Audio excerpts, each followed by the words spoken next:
Hello there YouTube, Michael Bowers. Now I'm going to do the long anticipated The Final Destination 3D movie review. Sorry about that. Now, this movie's also been quite bashed a lot by critics and also by many of the public. At first, before I saw the movie, I could have sort of seen why, because I thought that the idea had been used a bit too many times now, and therefore you would think that it would have been finished. So anyway, but I ignored these reviews and just decided to go along. Now, after much of a hassle as to how many people were coming to see the movie or not, I'm not going to get into that. Anyway, now we went to go and see the movie today at lunchtime. It's in 3D, and we used a 2-for-1 orange offer, so it was only like £4 for us to get in. So anyway, now you might be asking me, what did I think of The Final Destination? Now, everyone, I have to disagree with you again. I'm sorry. When I was going into this movie, I was expecting it to be just a crappy piece of movie filmmaking, basically, with rubbish acting, rubbish dialogue, and the story overall just too repetitive. What I got was more than that. I was actually surprised. It was better than I expected it would be. Now, I'm going to first of all, I'll get into the plot first, and then I'll tell you what I liked and what I didn't like. Plot of the movie. Basically, there's this guy played by Nick Zano, ironically also I think he's called Nick, and his girlfriend Laurie, and a couple of their other friends. They're at this racetrack, and Nick ends up getting a premonition that, of course, everyone's going to have their impending doom upon the track. Well, at the event anyway. And of course, like the first 3 movies, he ends up seeing this premonition, and because of that, he gets some people out of there, and he thinks, well, we're going to get the hell out of here, let's go. And then, of course, he saves some people as the disaster happens. But in the rest of the movie, it carries on what the first 3 did. Basically, them trying to cheat death and staying alive before they reach their final destination. So overall, that's the basic plot of the movie. Now, I'm going to get into the acting first, and I have quite a bit to say on the acting. A lot of people have been saying that the acting was putrid and was awful in this movie. I actually disagree. Well, okay, I sort of agree and disagree at the same time. In general, I didn't have a problem with the acting. I thought that the acting was enough to carry the movie, particularly the main character, Nick.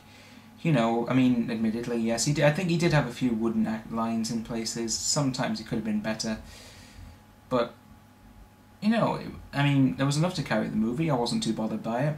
Admittedly, some of the side actors could have been better. Their acting was actually a bit wooden. I'm not going to lie. I did think that they could have been better. But overall, the acting I thought was good, and it was more than I expected it would be.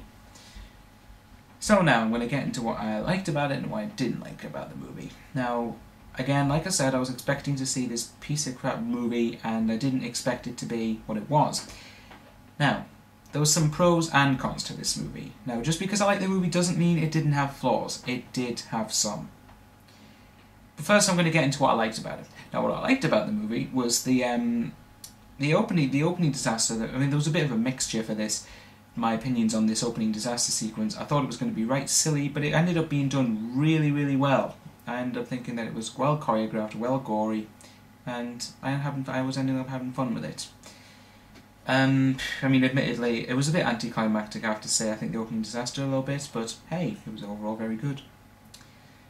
Another thing now, from then onwards, the pacing of the movie I think moved at a very, very fast, brisk pace. It's just the right amount of deaths at the right times.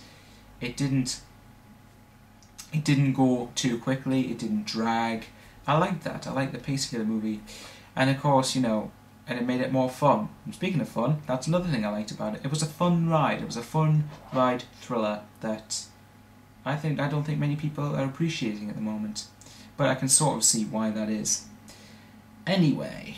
Now, there were some... also, I think that the ending of the movie was pretty well done, even though it was a little bit abrupt. I think it was incredibly good. Now, there were some cons to this movie. There were some things I didn't like about it, and let's get into the list now.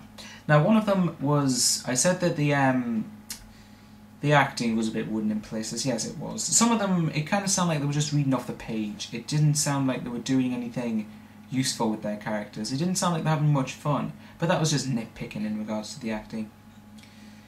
Another thing was that I think that the script. Now, there was some cheesy lines in this movie, there really was. There was this thing about, some people were saying like, oh, you guys are nuts and everything. I've kind of heard that before in the previous movies. You know, the script could have been better. I mean, admittedly, the script kind of felt like, some critics might say it was finished in just like 5 minutes. I have to agree, it felt like it was. Yeah, it wasn't that... The script was alright, but it just could have been better, that was all. Another thing was that I think that the 3D in the... Now, I saw the 3D version of this movie, and people were asking me, is it worth it for the 3D? That's up to you. I think you should give the 3D a shot. If you're willing to see stuff flying at you every 5 minutes, then yes. But I think it was worth it for the... I mean, my local cinema was only showing the 3D version, so you know we couldn't see any 2D. But I would have to say that the 3D was a bit overused in places. There was some stuff that just didn't need to be in 3D. You know, but that's nitpicking. But it was only like a couple of pounds extra, so it was. I think it is worth it to give the 3D a chance. Now, the one last thing I didn't like about the movie was some of the deaths in this movie. They were just too silly. There was one scene at a hairdresser's. I'm not going to say any more, but you know, someone gets a haircut, and let's just leave it at that. That sequence at the hairdressers and everything, where someone's getting their hair done, that when you see what happens to that person in the sequence, how they die, basically, you're gonna... I thought, really? That was so disappointing. And at one point you could actually see it coming. You really, really could. I mean, some of the deaths... I mean, there were some good deaths, you know, there was the opening sequence was good. I thought that the end of the movie was very good. I mean, there was some, like I said, I mean, this movie was also incredibly inventive as well, which I really appreciate in terms of the deaths. What I've liked about the Final Destination movies is that they've kind of got more inventive with how people die, but on the downside of it, they've kind of just made it so silly that you can't have fun with it. So maybe some of the deaths were a little bit silly and they just weren't realistic. So, now, overall, I'm going to give this movie 3.5 stars. I actually thought it was a good movie. Way better than what people have been saying it is, and way better than I expected it to be. Now, where does this stand in the series, you may ask? I think Final Destination 3 is still the best one, as you may have guessed. Then comes this one, then the first one, then the second one. David R. Ellis, you have succeeded in making it.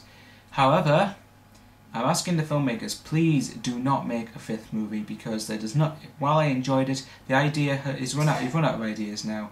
You don't need to make a 5th one.